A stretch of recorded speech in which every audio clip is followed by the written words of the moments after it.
Hi, my name is Mariam Naseem, and I am part of the production team for the Ask an Astrobiologist show as a visiting scholar at Blue Marble.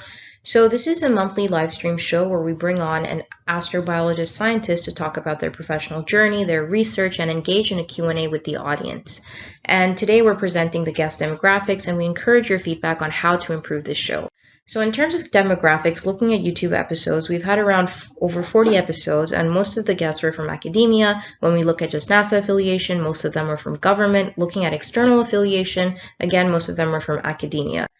Looking at the primary discipline, the majority of guests come from geosciences, followed by astronomy and astrophysics, and then planetary sciences. In terms of their subfield related to astrobiology, they mostly do research on origins of life, followed by habitable environments. Most of them, in terms of viewership in the audience, were watching from the US, followed by India. We see that there's opportunity to expand guest representation beyond government and academia, and majority of them were scientists. We can bring on more engineers, philosophers, artists doing astrobiology research. A lot of the research that we talked about was origins of life, habitable environment, and exoplanet science. We can expand to other themes. We want to continue our strong viewership trend and audience engagement. We would love to hear your feedback. Please submit using the URL below. Thank you very much today for your time.